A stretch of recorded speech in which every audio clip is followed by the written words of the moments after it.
France is back, et si la France revenait au premier plan à l'international entre un Premier ministre libanais exfiltré vers Paris, un président américain qui dit le plus grand bien d'Emmanuel Macron, vous avez un très bon président, eh bien on peut se poser la question. Ces lieutenants, en tout cas, ne se la posent plus. Écoutez. Je sers un président qui permet à la France de tenir son rang dans le monde, qui est respecté partout, et pour moi, c'est vraiment une grande chance d'être à ce poste. Notre voix est écoutée. Parce que je pense qu'en effet, nous sommes capables de parler à tout le monde. Chaque fois que la France intervient en coalition, je peux vous dire que ces armées sont respectées et ces armées sont demandées. Alors, est-ce que la France est de retour sur la scène internationale? Pour en parler, on est avec Patrick Martin-Jeunier. Vous êtes spécialiste des questions européennes et internationales, auteur de L'Europe a-t-elle un avenir?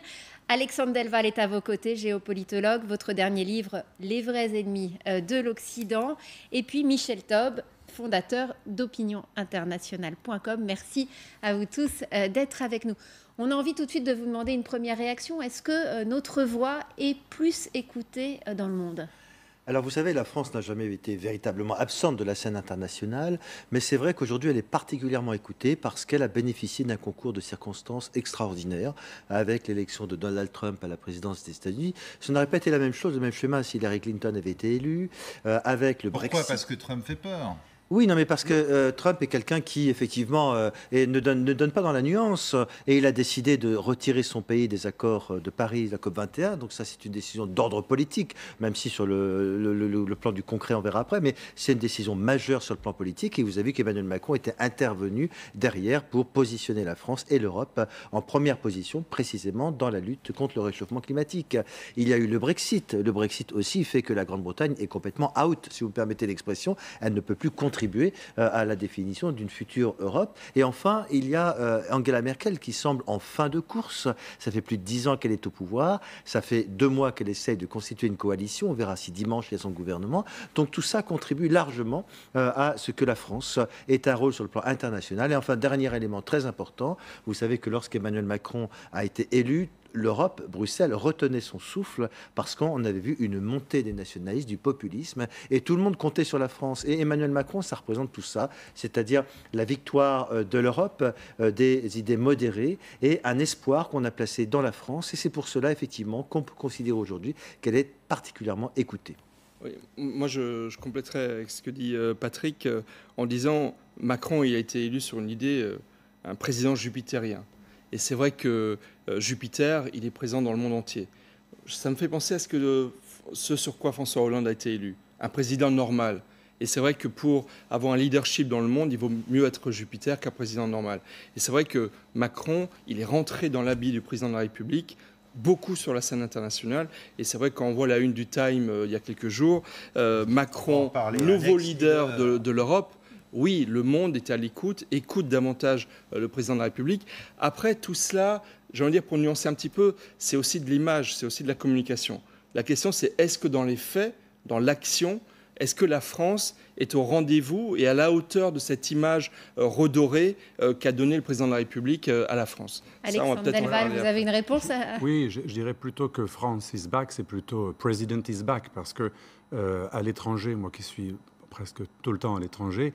Sous Sarkozy, on parlait de la France, en bien ou en mal, mais tout de suite, on vous chopait dans le métro ou dans un magasin. Ah, le pays de Sarkozy, même en Turquie, qui n'aimait pas Sarkozy, vous étiez du pays de Sarkozy, on parlait de vous. Quand il y avait Hollande, c'était vraiment la transparence totale. Et c'est pas pour critiquer Hollande, qui probablement a fait des choses très bien, notamment au Mali. Il n'a pas fait les bêtises qu'ont fait d'autres avant lui, notamment l'erreur stratégique en Libye. Mais là, il y a un leadership qui renaît, c'est sympathique, c'est bien pour la France, mais est-ce qu'on peut juger la France à partir de belles intentions, d'une jeunesse qui plaît, qui séduit le monde entier? Je pense qu'il est beaucoup trop tôt pour juger, à part Hariri. Et le climat, où on a rempli un vide trumpien, à part cela, pour l'instant, je ne critique pas d'ailleurs, il est beaucoup trop tôt pour juger si France is back réellement. Et on jugera Macron dans 2 ou 3 ans. L'arrivée de Saad Hariri tôt ce matin, on est commence à être dans le dur, là, quand même. Liseront Boudoul. Oui. Première journée en France pour Saad Hariri. Accueil chaleureux et en grande pompe à l'Élysée du Premier ministre libanais démissionnaire. Ahlan wa sahlan, tuit Emmanuel Macron, c'est-à-dire bienvenue en arabe. Bienvenue pour tenter de trouver une issue à la crise libanaise. C'est le président français qui a personnellement invité Saad Hariri, ou plutôt qui l'a exfiltré d'Arabie Saoudite. Car c'est là que la crise a débuté il y a 2 semaines. Ce jour-là, Saad Hariri annonce sa démission depuis l'Arabie Saoudite. Il accuse le Hezbollah et son allié l'Iran de mainmise sur le Liban. Il dit aussi craindre pour sa vie. Cette démission surprise fait l'objet de spéculations intenses. Certains disent que le Premier ministre est otage de l'Arabie Saoudite. C'est là que le président Macron entre en scène. Il joue le médiateur. Il arrive à convaincre les puissants saoudiens de laisser venir Saad Hariri en France. Aujourd'hui, à l'Élysée, entretien, déjeuner et on l'imagine, plan de travail. Saad Hariri paraît soulagé. Je remercie le président Emmanuel Macron pour son soutien. Il a fait preuve d'une amitié infaillible et cela, je ne l'oublierai jamais. Saad Hariri retournera au Liban d'ici quelques jours. Va-t-il ou non confirmer sa démission? En tout cas, avec cette affaire, le président Macron fait coup double. Il permet aux dirigeants libanais de sortir d'une crise explosive. Il renforce aussi le positionnement de la France au Proche-Orient. Alors Alexandre Delval, cette venue de Saad Hariri en France, c'est un succès diplomatique pour Emmanuel Macron? Là aussi, je pense qu'il est un peu trop tôt, mais c'est pour l'instant, pour le moment, c'est un succès diplomatique avec quand même des bémols. Par exemple, en Iran, vous savez qu'on devait préparer le voyage de M. Macron en Iran, ça a été annulé. Le voyage de Macron ne sera pas annulé, mais la préparation est quand même annulée. Le Drian, il va quand même normalement. Voilà, d'ici la fin il va du y mois. aller, Ça mais non plus, c'est pas annulé. Il y a eu un refroidissement. On a failli annuler. Et Téhéran n'a pas du tout aimé, parce que vous savez, pour avoir Hariri en France, il a fallu négocier. Les Saoudiens sont des négociateurs, et il a fallu notamment avoir des propos hostiles, relativement hostiles envers l'Iran. C'était un peu le deal. Vous, en gros, vous êtes avec nous et pas contre nous. Il y a une guerre totale entre chiites et sunnites, ou plutôt Arabie sunnite contre l'axe chiite, Syro, Hezbollah, Iran, et choisissez votre camp. Et verbalement, Macron a choisi son camp. Or, ça va à l'encontre de sa diplomatie. Il a une diplomatie qui consiste à parler avec tout le monde. Donc, il va devoir bientôt rectifier. C'est le en même temps diplomatique. Pardon ? C'est le en même temps diplomatique. C'est le en même temps, sauf que là, il n'a pas paru être en même temps. Il est plus médiateur, il a choisi l'acte sunnite. Et je pense que dans quelques jours, comme il sait très bien le faire avec la Syrie, il a reçu les uns et les autres, dans quelques jours, il va rééquilibrer et il va peut-être envoyer un signe vers Téhéran, parce que c'est important. L'Iran, quand même, le grand pays du Golfe au niveau démographique et futur, avec tous nos entrepreneurs qui veulent aller dans ce marché. Donc, c'est peut-être le dommage collatéral de cette histoire, mais il fallait payer le prix pour briller et pour défendre notre allié. Vous savez, depuis Saint-Louis, la France est la protectrice des chrétiens du Liban, puis ensuite du Liban tout court. Donc il fallait le faire, et ça c'est un bon point, parce que les Libans, pour terminer, le Liban c'est un vecteur énorme. C'est 20 millions de personnes dans le monde. C'est un vecteur de francophonie en Afrique de l'Ouest, au Sénégal, en Amérique latine, dans tout le Proche-Orient. Donc le Liban est un des rares pays, des grands pays où Macron, candidat à la présidence de la République, s'était déplacé Absolument. pendant la campagne présidentielle, parce qu'effectivement, c'est un pays stratégique dans la région. Absolument. Mais je suis tout à fait d'accord avec vous. Il connaît le temps long. C'est trop tôt pour dire, évidemment, sur le plan médiatique et dans l'instant, c'est un coup de maître. C'est un coup de maître du président de la République. Et ça correspond à ce qu'on attend de la France. Au Liban, Emmanuel Macron est actuellement encensé. Mais c'est vrai que par rapport entre les sunnites et les chiites, entre l'équilibre entre l'Arabie saoudite et l'Iran, qui est un équilibre auquel on tient tous, parce que si on ne veut pas qu'il y ait une déflagration dans la région, il faut faire très attention aux équilibres. C'est vrai qu'actuellement, on a l'impression que le président Macron tend plus d'un côté que de l'autre. Donc, il faut attendre que la dynamique, que cette séquence continue, et puis on va voir ce que va faire M. Hariri lorsqu'il va retourner au Liban. Pour autant, rien n'est résolu. Est-ce que c'est un Premier ministre ? Rien n'est résolu, absolument rien pour l'instant. La question, c'est bien l'intégrité territoriale du Liban. C'est un pays qui doit retrouver sa souveraineté, et on a eu l'impression, est-ce vrai, est-ce faux, que M. Hariri était retenu en Arabie Saoudite, et donc qu'il a dû aller dans le sens de sa diplomatie, le président, pour libérer en quelque sorte le Premier ministre démissionnaire. Il va retourner au Liban à l'occasion de la fête nationale, mais on ne règle rien du tout sur le front. Et il ne faut pas négliger la puissance de l'Iran, qui a une puissance considérable, puisque ça va de Téhéran à Bagdad jusqu'à Damas et Beyrouth, et ça touche également Israël, dont la menace est également de la sécurité est menacée. Vous savez qu'au Liban, quand il y a eu une attaque de Daesh, c'est le Hezbollah qui était plus efficace que l'armée pour repousser les assaillants de Daesh qui s'étaient infiltrés au Liban. Donc on ne pourra pas détruire le Hezbollah. Donc le problème va rester, puisque le problème fondamental, c'est qu'il y a un État iranien en Iran qui s'appelle le Hezbollah. Justement, Magali, vous avez enquêté. C'était il y a un an. Un pacte est scellé à Beyrouth pour mettre fin au vide politique. Le chrétien Michel Aoun se fait élire président du Liban avec le soutien du Hezbollah chiite. Le sunnite Saad Hariri devient lui Premier ministre. En échange de son appui, le Hezbollah fait entrer 2 ministres au gouvernement. Il s'engage surtout à dissocier son action politique de son engagement militaire. Il ne sera pas au Liban le bras armé de l'Iran. Début novembre, le conseiller du guide suprême iranien Ali Akbar Velayati arrive à Beyrouth. Il se réjouit de la politique régionale de son pays. Les victoires du Liban et de la Syrie contre le terrorisme sont la victoire de nous tous, dit-il. Le Hezbollah, pro-iranien, paraît lui aussi de plus en plus sûr de lui. Son leader Nasrallah affirme qu'Israël sous-estime la puissance militaire de son groupe. Les Saoudiens sont furieux de voir ainsi les Iraniens plastronnés. Le Premier ministre israélien Netanyahou aussi. Ceci est un appel à se réveiller. Le Moyen-Orient vit une période extrêmement dangereuse où l'Iran mène une tentative pour dominer et contrôler toute la région. Quand tous les Arabes et les Israéliens sont d'accord sur une chose, le monde doit l'entendre. Nous devons stopper cette prise de contrôle iranienne. L'Arabie saoudite en prend acte. Le Premier ministre libanais sunnite Saad Hariri était jusqu'ici son protégé. Riyad lui reproche désormais de ne pas avoir su tenir en respect le Hezbollah. Le 4 novembre, Hariri démissionne depuis l'Arabie saoudite. Il prononce un discours très virulent sur l'emprise de l'Iran dans la région. Pour une grande partie des Libanais, il ne fait aucun doute que leur Premier ministre est devenu l'otage de Riyad, la victime collatérale du bras de fer que se livrent saoudiens et iraniens dans la région. Alors Alexandre Delval, quelle peut être la solution à cette crise libanaise? Eh bien, cette crise libanaise, la solution aujourd'hui, elle est en train de partir, parce que sans vouloir faire l'apologie ni du Hezbollah, ni du général Aoun, ni de M.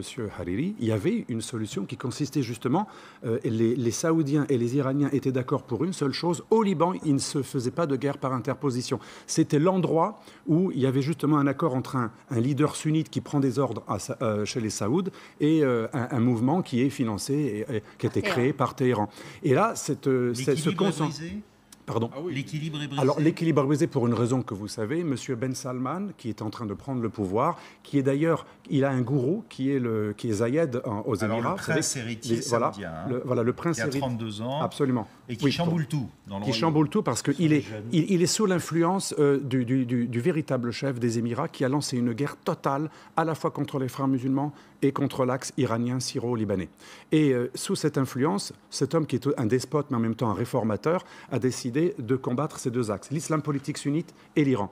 Et il a dit à Hariri tout simplement, choisissez votre camp, quitte à déstabiliser cette paix précaire au Liban qui reposait justement sur cette neutralité.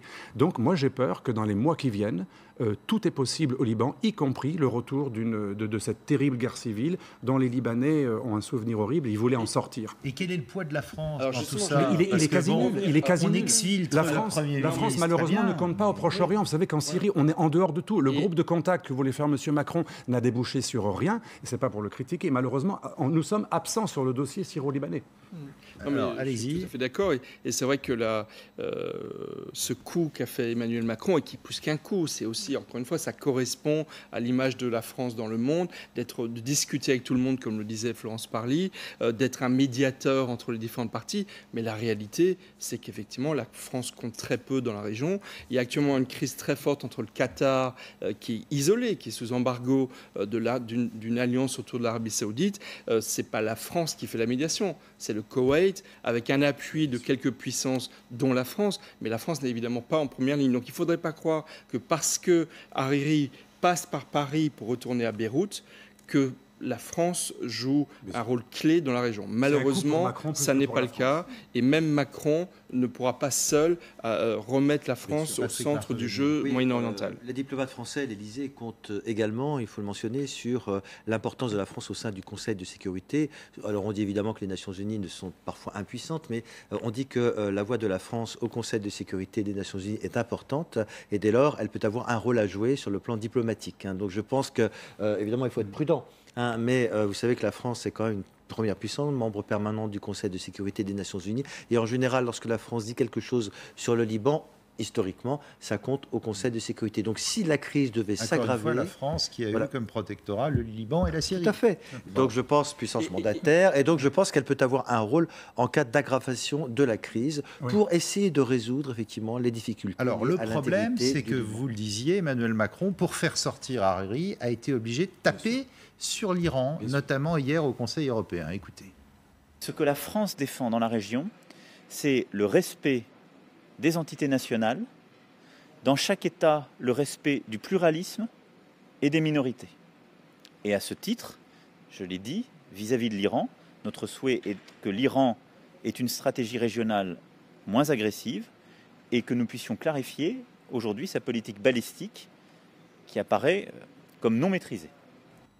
Et l'Iran a déjà répondu en disant que les enjeux balistiques ou la politique balistique de l'Iran ne concernent pas, que Macron n'a rien à dire. Et ça me fait penser à ce que Emmanuel Macron disait lorsque le président égyptien était à Paris il y a quelques semaines et qu'on lui disait « mais est-ce que vous voulez parler des droits de l'homme en Égypte ?» Il a répondu « non, je ne me permettrai pas de lui en parler puisque je ne lui permettrai pas de critiquer la politique intérieure de la France. » Et donc c'est vrai que là, on sent bien qu'on touche aux limites de la possibilité de l'action de la France. C'est bien de parler, mais la réalité, c'est que le poids qu'on a directement dans la région, il est quand même relativement faible. Et je pense que dans les jours qui viennent, comme vous le disiez tout à l'heure, la France va être obligée de rectifier les Iraniens. Voilà.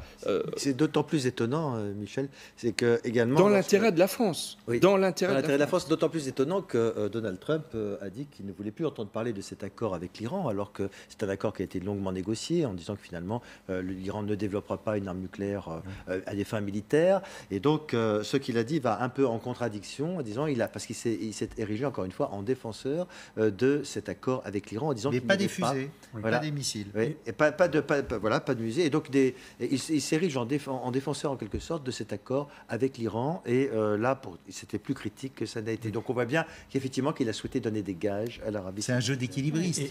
Oui, et quand vous voulez parler à tout le monde, à un moment donné, il faut aussi prendre position. Donc si vous voulez être bien avec tout le monde, parler avec tout le monde, c'est bien, mais à un moment donné, il faut se donner des orientations, comme il l'a fait d'ailleurs sur le plan européen.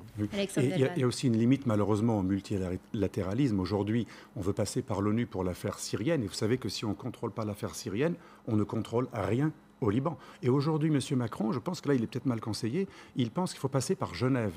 Or, à Genève, il ne se passe rien. À Genève, pour la Syrie, il n'y a aucune solution. Tout se passe à Sochi, là où il y a les forces à de Sochi ou à Astana, au Kazakhstan. C'est au Kazakhstan que les réalistes, avec l'Iran, la Turquie et la Russie, on a réuni les forces en présence, celles qui font évoluer les rapports de force, les milices locales. Et ceux qui comptent sur le terrain ont été réunis à Astana. Sauf que là-bas, il n'y a pas les Occidentaux, il n'y a pas les Américains. Et je dis que c'est dommage que la France n'ait pas joué la carte de Sochi et d'Astana, c'est-à-dire là où les choses se passent concrètement. Alors qu'à Genève, on n'invite même pas ceux qui comptent sur le terrain. Et donc, peut-être que Macron, d'ailleurs, va évoluer, parce qu'il a quand même une grande qualité, vous faisiez allusion indirectement, il est pragmatique. Donc, il peut évoluer à chaque instant, pas comme une girouette, mais tout simplement parce qu'il aime la réalité. J'espère que sur la Syrie, on va devenir plus réaliste, parce que l'Iran prend très mal. L'Iran prend très mal d'être exclu dans des rencontres, parce que l'Iran est considéré comme un pestiféré, mais l'Arabie Saoudite, qui a financé le wahhabisme dans le monde entier, n'est pas un pestiféré. Et les Iraniens ne comprennent pas. Il va aller à Téhéran, quand même, c'est pas rien. Ça, c'est bien d'aller à Téhéran très bientôt. Mais ce qui est dommage, bien sûr, mais ce qui est dommage, c'est depuis le début de la crise syrienne d'avoir exclu la position des Russes, ou diabolisé, et d'avoir exclu de rencontrer les Iraniens. Mais la France, elle a quand même une carte à jouer dans cette région, puisque Donald Trump, lui, a pris vraiment le parti des Saoudiens contre les Iraniens. Elle a une carte à jouer, mais en Syrie, malheureusement, on ne compte pas. Le fameux groupe de contact que M. Macron voulait créer en juillet dernier n'a débouché sur absolument rien. Une petite rencontre et rien, plouf. Alors, c'est dommage. On va revenir justement sur les moments forts de la diplomatie d'Emmanuel Macron avec Alexandre Guetta. C'est l'image que personne n'a oubliée. Une poignée de main qui fait le tour de la planète. En quelques secondes, Emmanuel Macron envoie un message de fermeté au monde entier. Le jeune président français n'hésite pas à tenir tête à Donald Trump. La fermeté, toujours quelques semaines plus tard, lorsque les États-Unis se retirent du traité de Paris sur le réchauffement climatique. Le président de la République réplique en détournant un slogan cher à Donald Trump. Make our planet Une phrase qui fera là encore le tour du monde. Le parler vrai d'un côté, les petits plats dans les grands de l'autre, comme lorsque le couple Trump est reçu à Paris.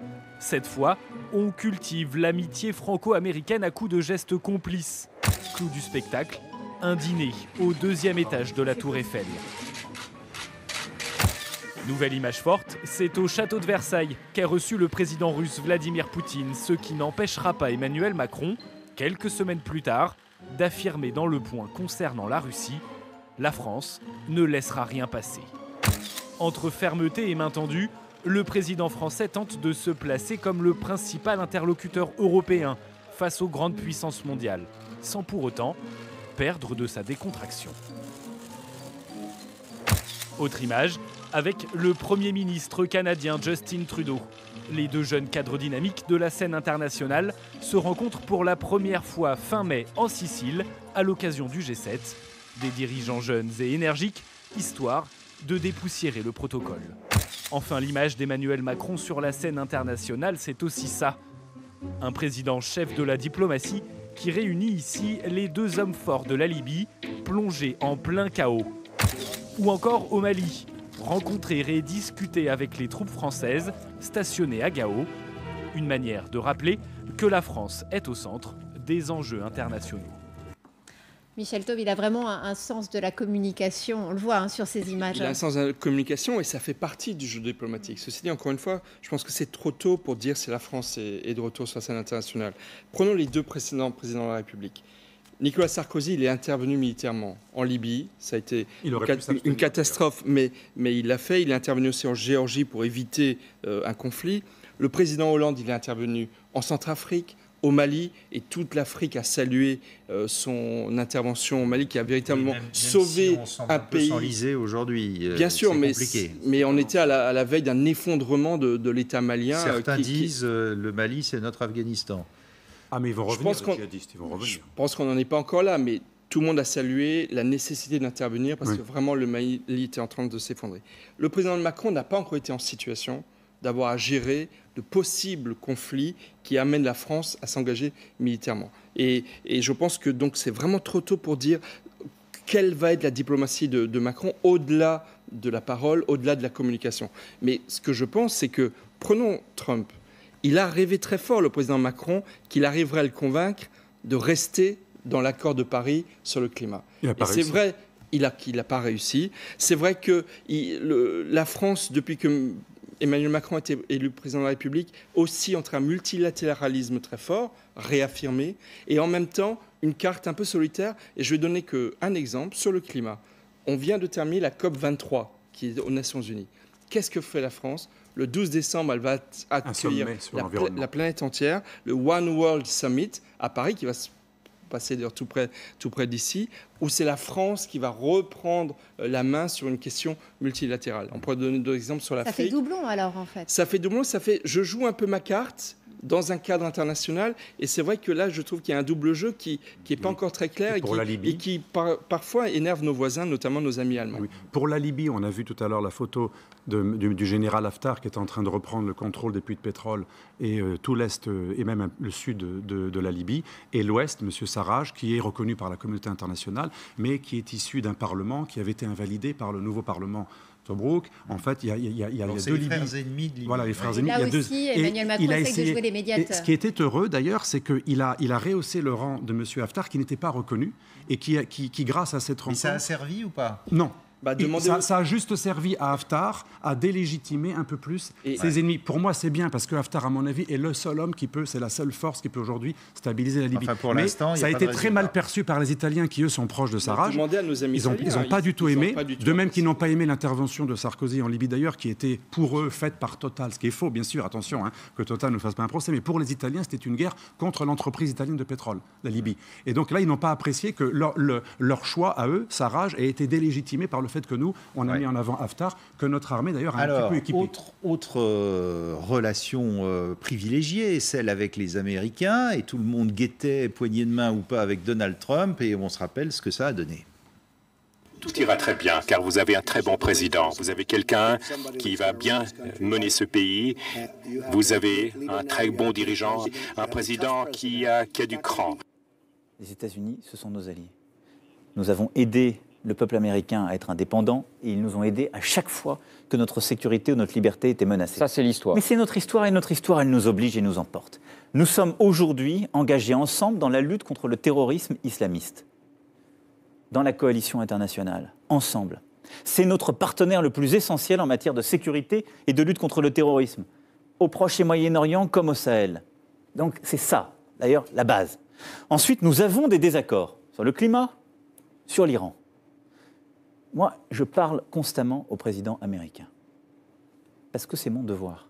C'est la bonne méthode. Mais c'est la bonne méthode, parce qu'il est le président de la première puissance. On ne peut pas se passer des États-Unis. Non, c'est une puissance incontournable, mais je crois qu'Emmanuel Macron a une double diplomatie. C'est d'abord une diplomatie traditionnelle, affirmer le rôle de la France sur la scène internationale. Donc ça, c'est important. Et comme vous le disiez aussi, donner dans le multilatéralisme, c'est-à-dire essayer effectivement de résoudre des conflits au niveau des Nations Unies et développer la construction européenne. Trump, on a l'impression mais que c'est une chose, mais oui, mais c'est normal parce que Trump, il l'a bien compris, c'est America First. Trump, c'est d'abord l'Amérique. Il l'a dit, c'est pour ça qu'il a été élu. Donc lorsque Donald Trump parle à l'étranger, il parle à son électorat aux États-Unis pour dire je ne vous trahis pas, je défends les intérêts des travailleurs et des salariés américains. D'ailleurs, vous avez vu qu'il vient de faire une tournée triomphale en Asie du Sud. Il est allé en Corée, il est allé au Japon, il est allé en Chine, aux Philippines. D'ailleurs, c'est un très bon ami du dictateur philippin maintenant. Et il défend avant tout les intérêts des Américains et il y va avec des milliards de... Il sait qu'il a besoin d'alliés aussi en Europe. Europe. Oui, il a besoin, mais vous savez, Donald Trump, il dit tout et son contraire. Hein. À propos de Kim Jong-un, il a dit je vais détruire le régime, puis après il a dit j'aimerais bien, je vais être son ami, et donc il dit tout un peu n'importe quoi. Et en Europe, c'est la même chose. Hein. Alors il va dire à Donald Trump, tu es le plus formidable, je t'aime, tu m'as reçu à Paris, j'étais très flatté. Mais finalement, il retourne aux États-Unis en disant c'est d'abord les intérêts des Américains. Regardez ce qu'il a dit d'Angela Merkel. Mais Macron fait pareil. Oui, absolument. Mais vous êtes formidable, vous êtes merveilleux. Mais ils se ressemblent finalement. Ils ne sont pas si différents que ça. Ils ont un pragmatisme, une élasticité et une façon d'avoir des grands mots très sympathiques, très chaleureux, de dialoguer avec les contraires. De leur amitié. Parce que regardez, monsieur Trump aussi, lorsqu'il était en Chine, il leur a dit j'espère que vous défendez autant, il a dit à tous les Asiatiques d'ailleurs, j'espère que vous défendez autant votre pays en premier que moi en premier. Ce sont des gens qui aiment bien parler à leur contraire, dès lors qu'il y a un respect mutuel, qu'on est poli et qu'on ne s'insulte pas. Le paradoxe de la France et le paradoxe du président Macron, c'est que la France ne peut pas rayonner seule dans le monde. Elle a besoin de ses partenaires, et notamment de l'Allemagne et d'Angela Merkel. Donc, je vous donne un exemple. Oui, mais ils sont son discours, pour l'instant, ils ont autre chose à faire. Mais un exemple très concret. Le discours de la Sorbonne, le grand discours de la Sorbonne du président Macron pour l'Europe, pour relancer l'Europe.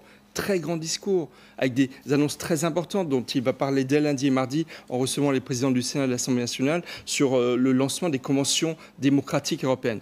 Mais ce discours, il est quasiment lettre morte, tant que l'Allemagne n'aura pas repris sa place et que Angela Merkel n'aura pas réglé la question de son gouvernement. Alors, justement, et donc, la France a besoin de l'Allemagne, la France a besoin de l'Europe pour pouvoir passer de la parole à l'action et au résultat. Est-ce que Macron est le new leader of Europe, comme le titrait le Time? On voit ça avec Lucas Hdela.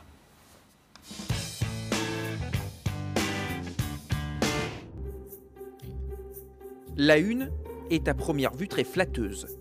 Emmanuel Macron, prochain leader de l'Europe, s'il arrive à diriger la France.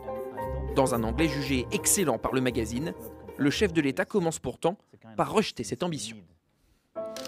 I don't want to be the leader of Europe. It doesn't make sense. I want to be one of these leaders and this new generation of leaders, totally convinced that our future is the European future.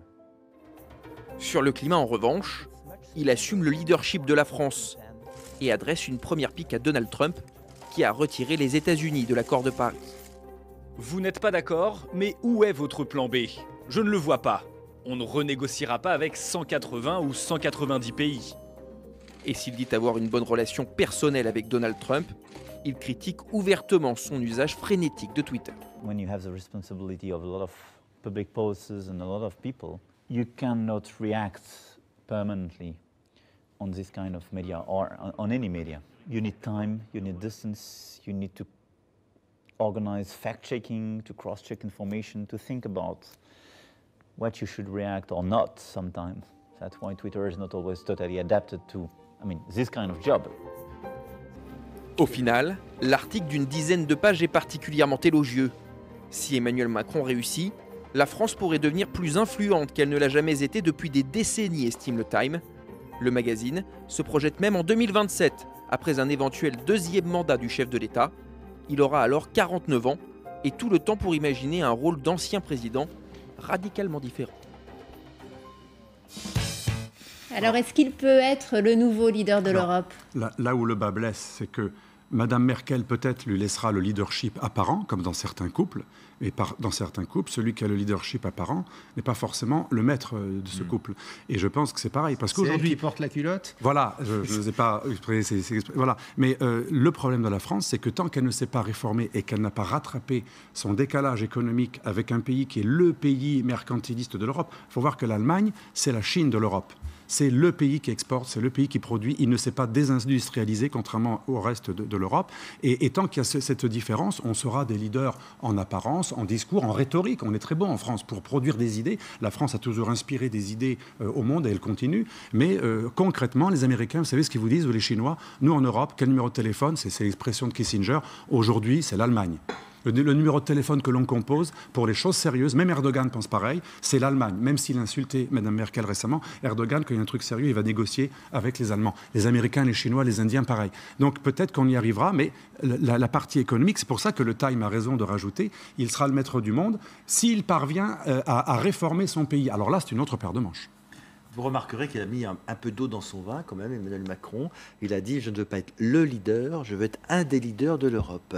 Car il est arrivé, en effet, au pouvoir. Voilà, il a un peu plus de modestie, car il s'est mis pas mal de gens à dos. À juste titre, d'ailleurs, quand il critique la Pologne parce qu'elle s'éloigne de l'état de droit, quand il critique, par exemple, la Hongrie sur sa politique migratoire, quoi qu'on en pense, il fait de la politique. Et il dit un certain nombre de choses. Et effectivement, il a compris que s'il voulait peser dans l'Union européenne, il fallait avoir le soutien d'autres États, notamment l'Allemagne. Rien ne peut se faire en Europe sans l'amitié avec l'Allemagne et surtout le poids politique de l'Allemagne, notamment sur la révision de la directive sur les travailleurs détachés, où on peut considérer qu'il y a eu un succès de la France sur ce point. Il faut retrouver un poids économique aussi. Il a vexé les Polonais de manière radicale.